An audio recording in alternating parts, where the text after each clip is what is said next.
So I'd like to welcome you all on behalf of the Kettle Moraine Land Trust and the Friends of Hackmatack National Wildlife Refuge. As Steve mentioned, he and I both serve on the board of the Friends of Hackmatack, so we're familiar with the development of the refuge over the years, and it is essentially that story that I'm here to tell you today. So if you'll give me a moment, I will call up the slideshow and we'll get underway.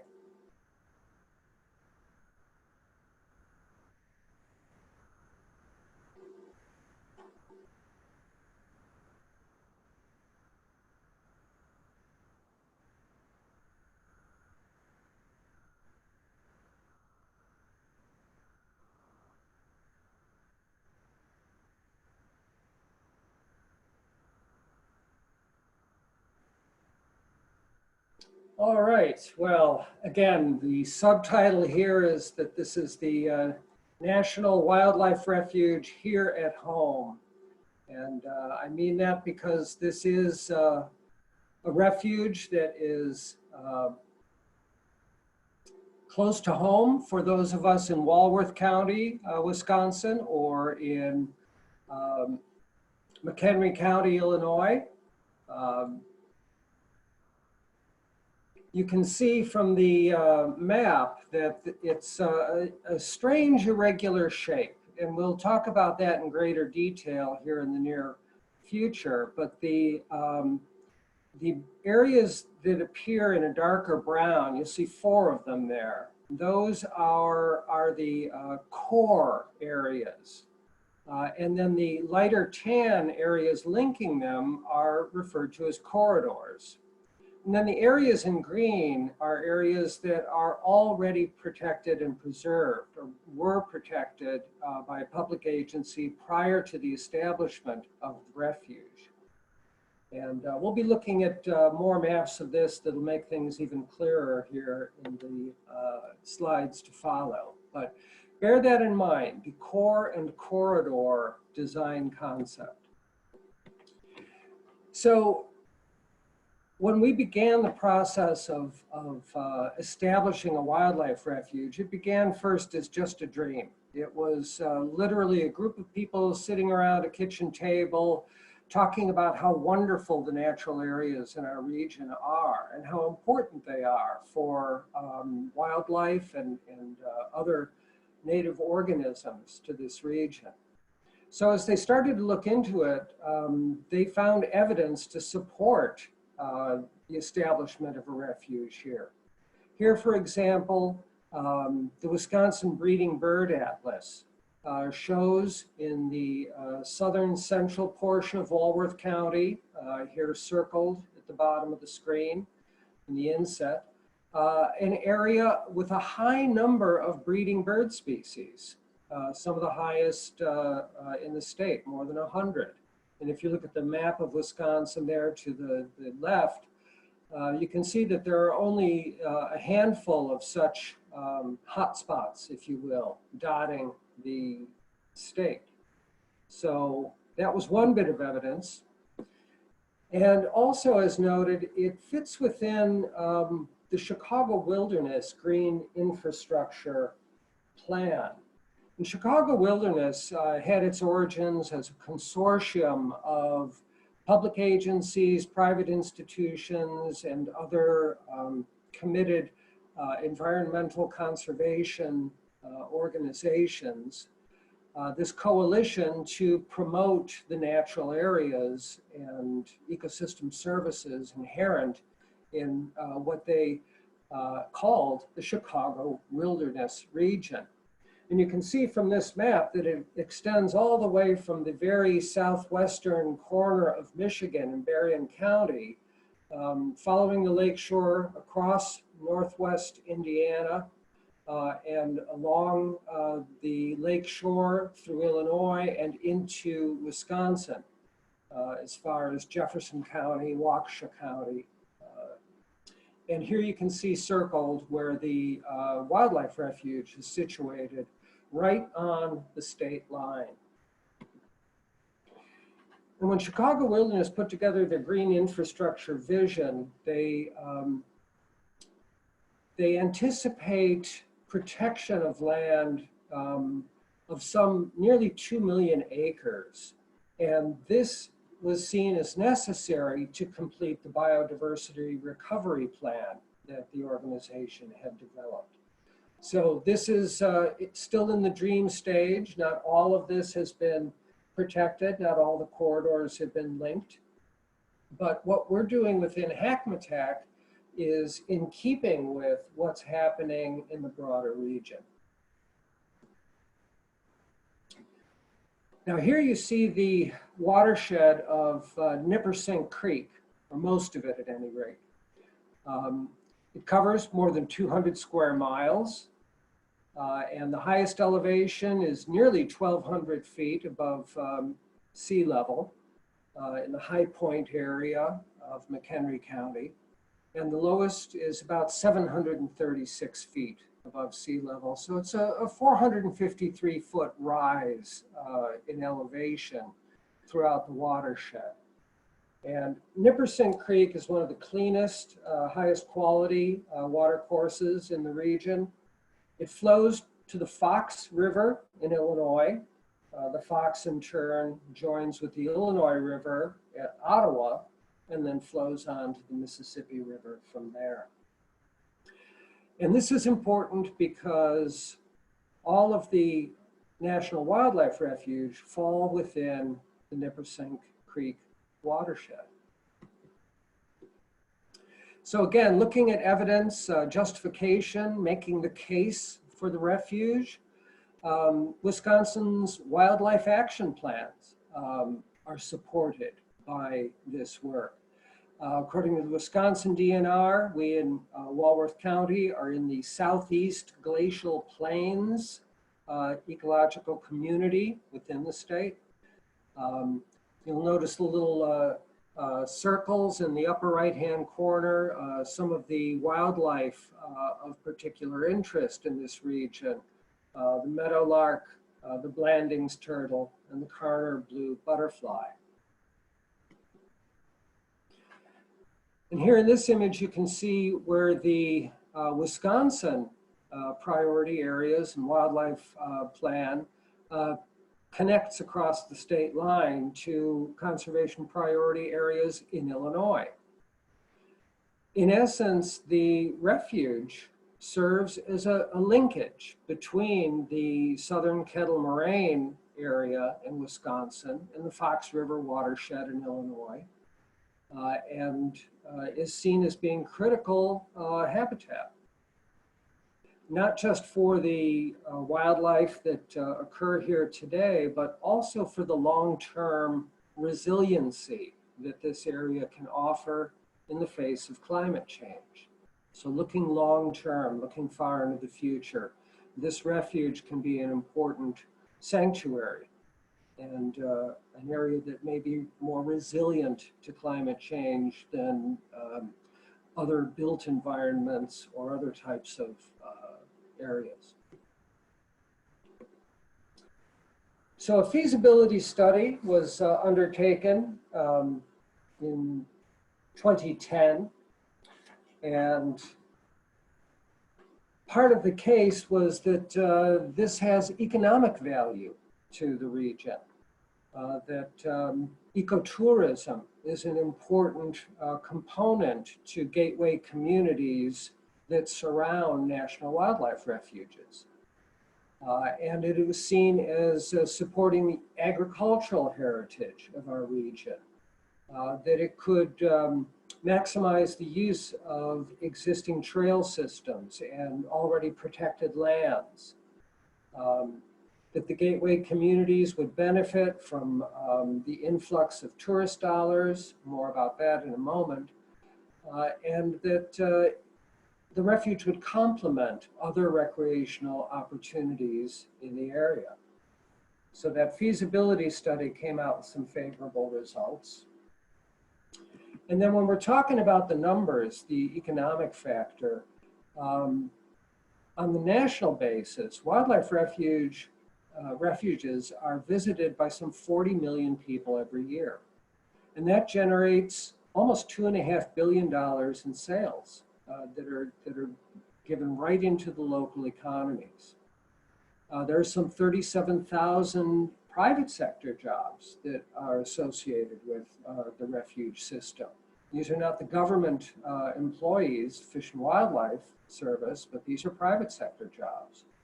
And those jobs can create nearly $800 million in income for the participants. And then winnowing it down to the Chicago region, the birding community generates an astounding $356 million per year for local economies, just because of people getting out and birding, and then all of the associated expenditures that go with that. So the study in 2010 estimated that Hackmatack could see, if it's fully built out, 200,000 visitors a year. And those visitors would spend anywhere from $7 million to some $25 million a year. So a significant boost to the local economies.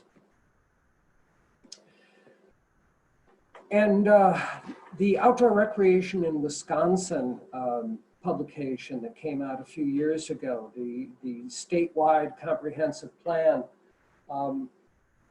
also supports the need for outdoor recreation. And certainly the Wisconsin economy relies quite a bit on outdoor recreation.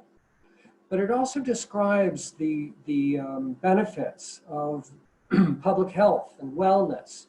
And certainly during this time of the pandemic, we have come to understand even more keenly how important it is to have natural areas where we can recreate and where we can rejuvenate.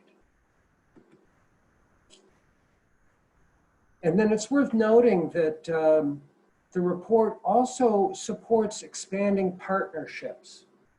And I think that's a really critical statement to make, because in this day and age, partnerships are how conservation is done.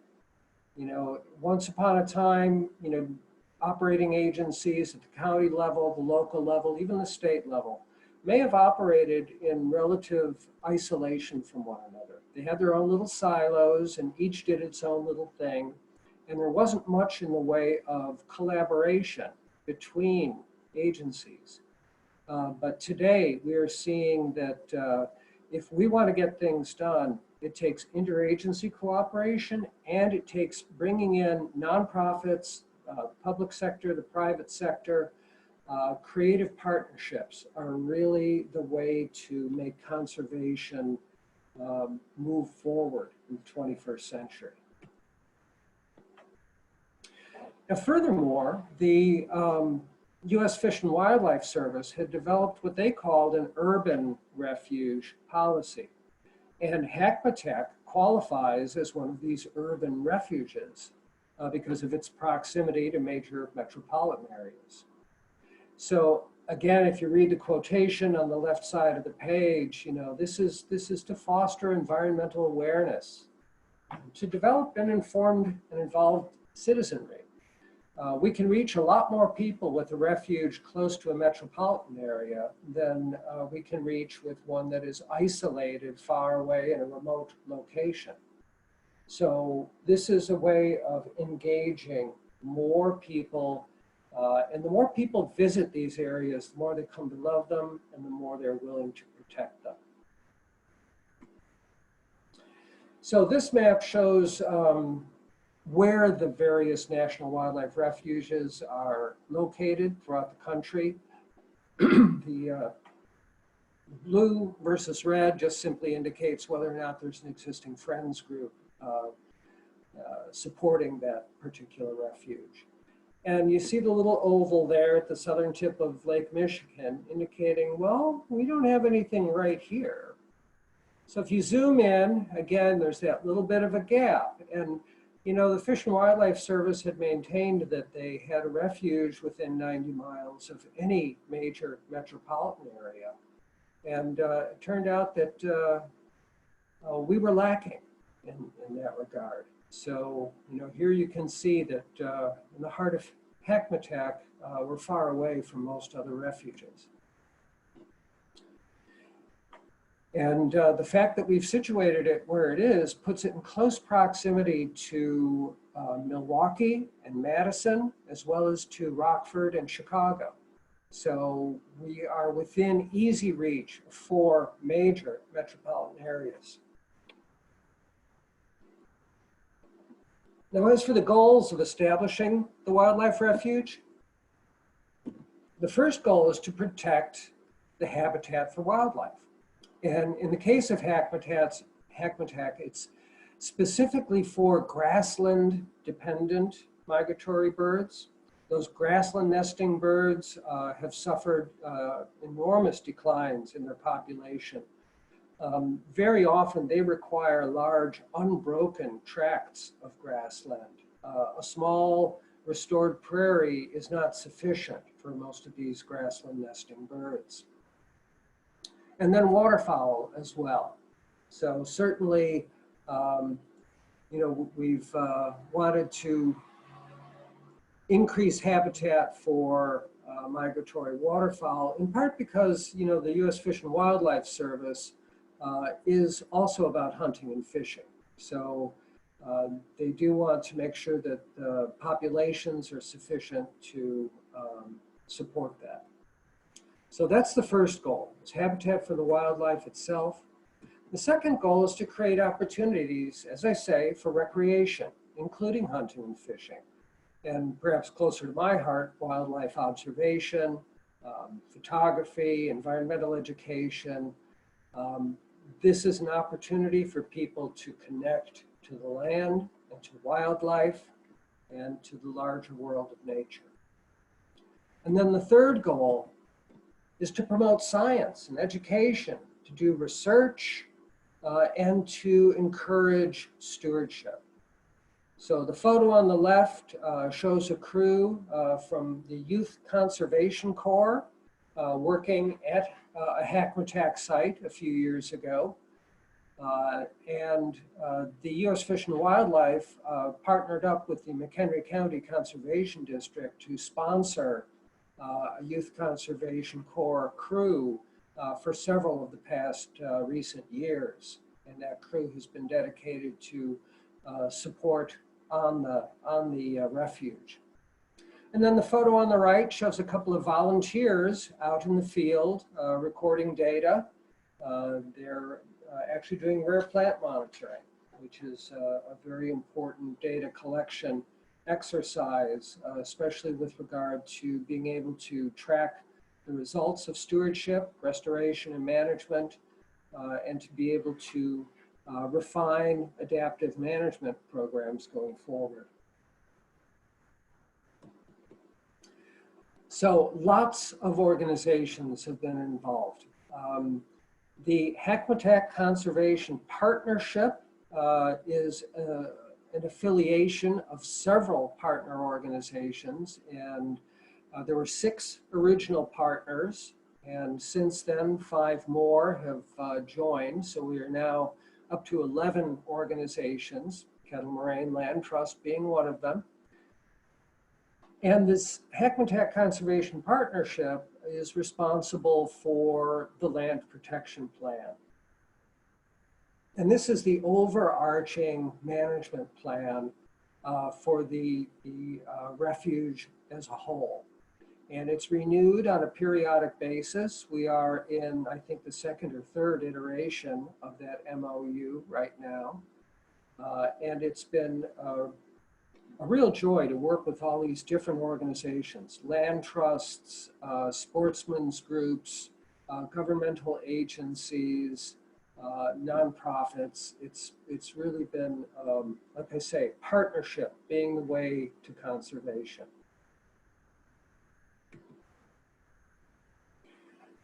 So the land protection plan involves having to set aside protection for properties. And it may be that a private landowner in a conservation corridor may opt to place a conservation easement on that property to protect it in perpetuity.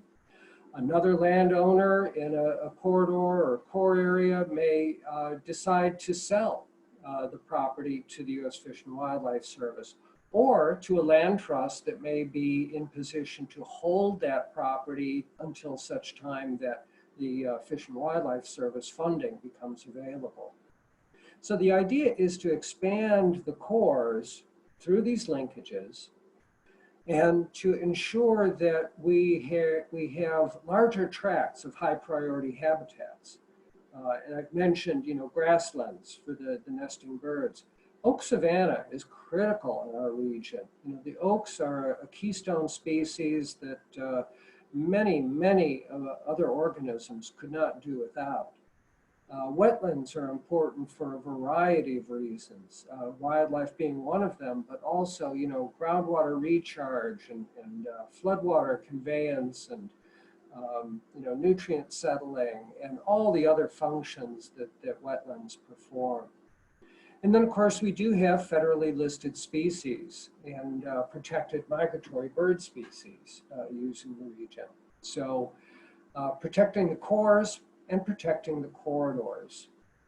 And as I say, it may be that there are property owners who are interested in putting their property into the refuge, but I have to emphasize, and this is very important, we're only talking about willing sellers. When we floated the idea of a refuge and we had public hearings and meetings to get public feedback, one of the concerns was that the government would use eminent domain to take people's land. That has not happened. That will not happen. The refuge is being built over a long period of time, and it is fully anticipated that most of the properties identified within the footprint of the wildlife refuge will remain in private property. So the first acquisition that actually made this possible was a property we called Peterson Parcel. It's on Jankowski Road in McHenry County. It's just 12 acres. It was acquired by Open Lands, the land trust out of Chicago, with support from the Conservation Foundation, McHenry County. And what Open Lands was able to do was donate a conservation easement on the property to the U.S. Fish and Wildlife Service. The Fish and Wildlife Service didn't have the budget for property acquisition in this area at that time, but they could accept a conservation easement. That gave them legal standing, and that was required. There had to be a property that the Fish and Wildlife Service had a legal interest in within the Hackmatack footprint in order for the refuge to be established. So this was the little parcel that did it. And on the right, you see Mike Redmar, who's with the U.S. Fish and Wildlife Service, conversing with members of the Youth Conservation Corps crew back in 2014. Greg, I would point out too that as part of this agreement, the McHenry County Conservation District assumed the responsibility for management of the parcel. Yes, thank you. I don't want to leave them out. And again, it's a prime example of collaboration, conservation through partnerships. Many players participated. So here's another look at the map. And this, it has less of the extraneous detail, so you can see a little bit more. The pale green areas are the core areas, again, 4 of them, and they're named the Tamarack Core Area near Richmond, the Buffalo Head Core Area straddling the state line south of Peterson Pond, the Alden Sedge Meadow Core Area in the vicinity of Alden, west of Hebron, and then the Queen Anne Prairie Core Area, which is just west of Greenwood, north of the city of Woodstock. And then the corridors have also been named. The Greenwood Corridor to the south, the Goose Pond Corridor predominantly in Wisconsin, the State Line Corridor bridging the line, and then the Nippersink Creek Corridor. Now, The sites that are outlined in yellow are acquisitions that have been added to the refuge over the first 5 or 6 years that the refuge was in existence. Now this map is about a year and a quarter old. This came out early in 2019. So there have been additional acquisitions, notably in the Nipperson Creek corridor, the Queen Anne Prairie Core area along the creek here. So the refuge is growing. In the end, this would be about 11,000 acres of core areas. Now, I neglected to mention the dark green areas. Those are the areas that are already protected. For instance, Glacial Park, the 3,000 plus acres of Glacial Park here in McHenry County. The North Branch Conservation Area, McHenry County, Peterson Pond again. So all of these are areas that were already under public trust and permanent protection. So it's beginning to fill in nicely.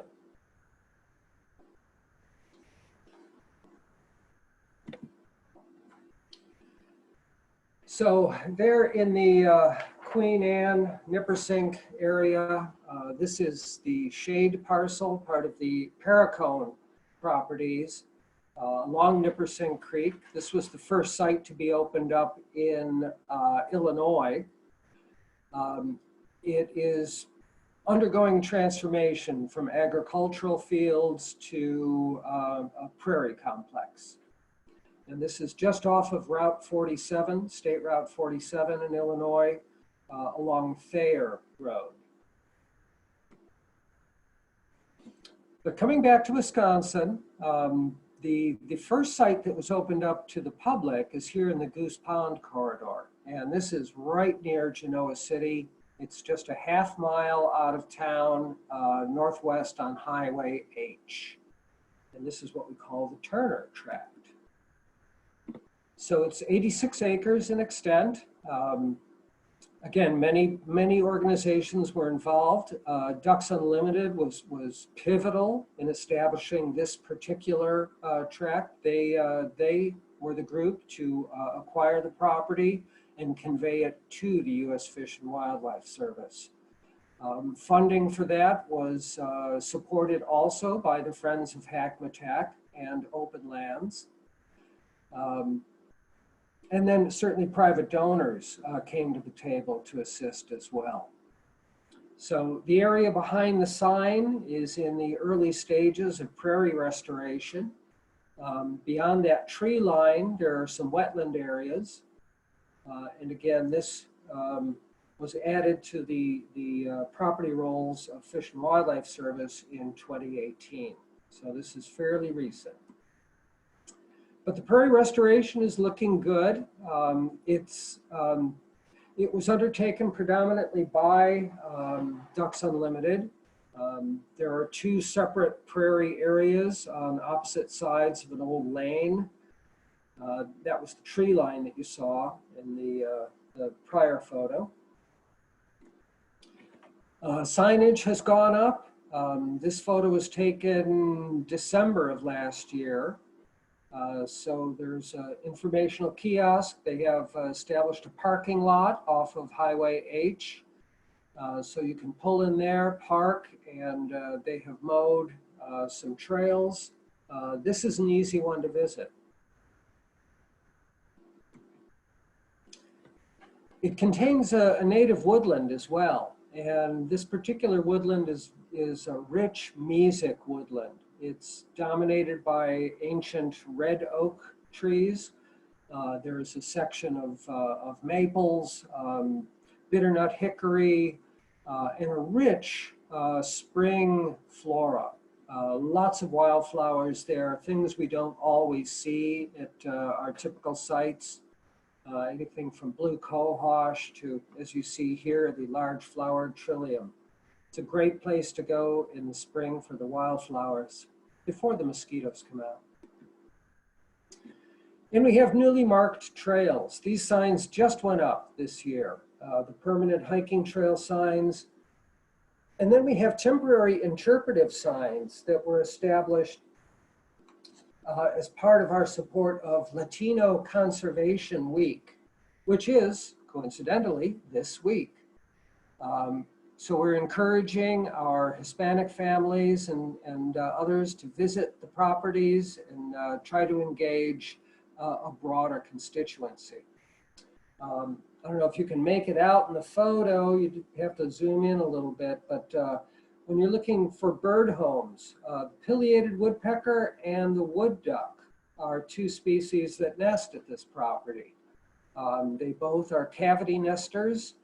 So some of these ancient oak trees, as they're starting to succumb to oak wilt, actually become prime habitat, prime real estate for these two uncommon bird species.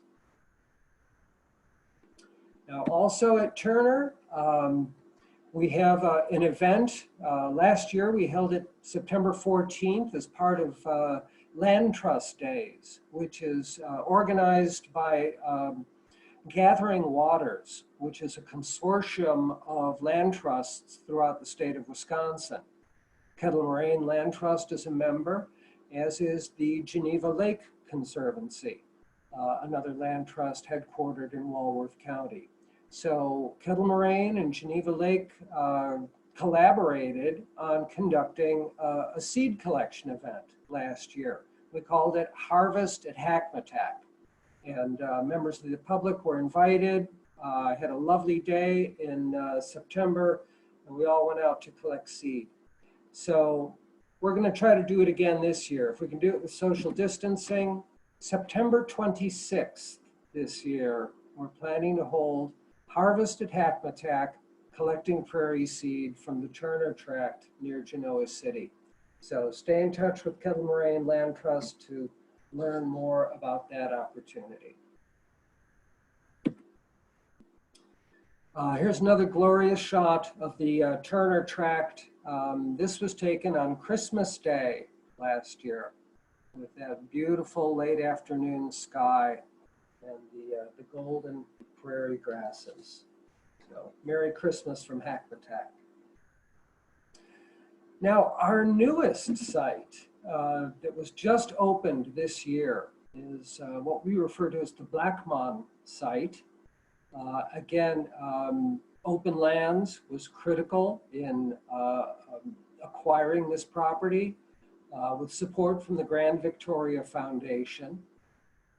You can see the photo on the right. There's some picnic tables that have been installed, a wide path leading up to them. The path comes off of the Prairie Path, which runs the entire length of McHenry County, north to south. So this site is essentially accessible by bicycle. If you do want to visit by car, parking could be available at the police department, Village Hall, across US 12, but crossing that highway on foot is a little bit dicey. So you're encouraged to hike or bike to the Ackmon site if you can. We've been working on the property for a number of years before it was ready to be open to the public. These photos are from 2017. I was working with the Youth Conservation Corps, supervising the crew at that time. And here's a couple of our crew members watching the little least weasel that you see in the photo on the left. And that weasel visited us during our work there several times, and he seemed to be quite tame. He would stay long enough for me to get close for a photograph like this. So it was a thrill. The least weasel is not a very common mammal in this area. So again, providing habitat for all of these organisms. Now, the Youth Conservation Corps, it's important to note, was supported by U.S. Fish and Wildlife Service. They came up with the funding for it. McHenry County Conservation District also offered up limited funding, but the infrastructure support. So, you know, we were able to use Conservation District equipment and materials for the work that we did. The members of the crew were chosen by lottery according to all applicants received. And applicants had to be resident of Walworth County, Wisconsin, or McHenry County, Illinois, between the ages of 16 and 18. Continuing work on the Blackmon site, the photo on the left is a volunteer crew out in the spring collecting garlic mustard, pulling that invasive plant from the woods. And then from just a couple of weeks ago, the photo of the kiosk and the bicycle rack there at the Blackmon property. So brand new, welcome to Hackmatack. So yes, this is a bi-state refuge.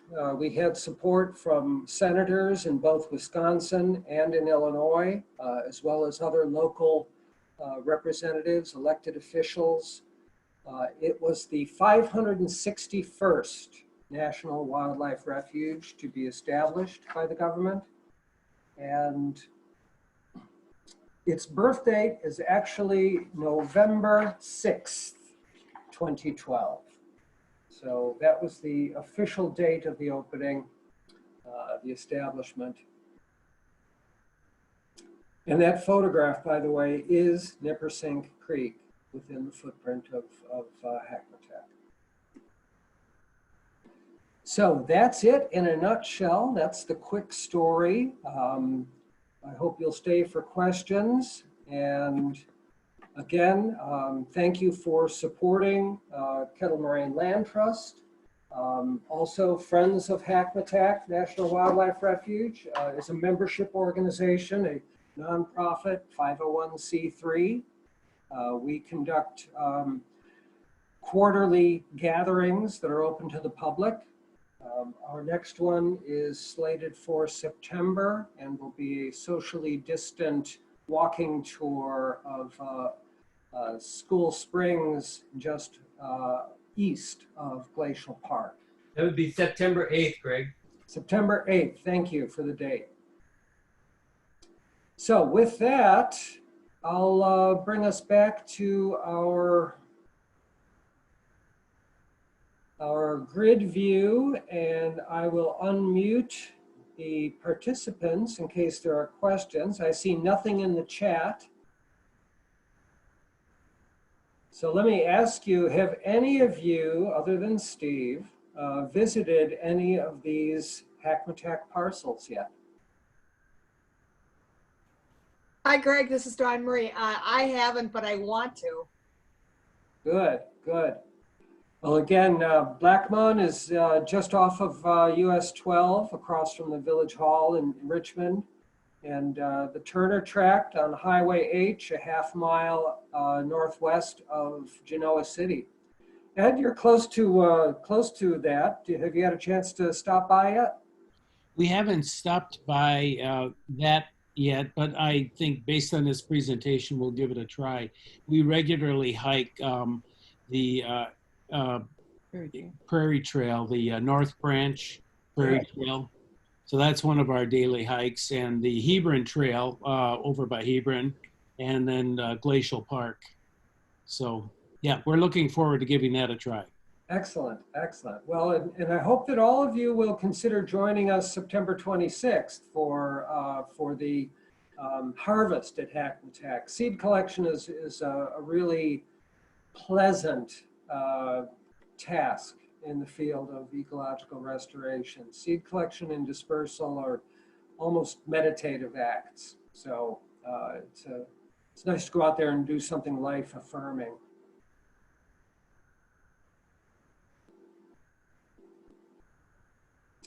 Any other questions or comments? Greg, this is Dawn Marie. I love your presentations. I learned so much. Oh, thank you, Dawn Marie. Thank you. No, Sue's going to send you a follow-up survey. And among the survey questions, we'll be asking you what other topics you'd like to see in future presentations.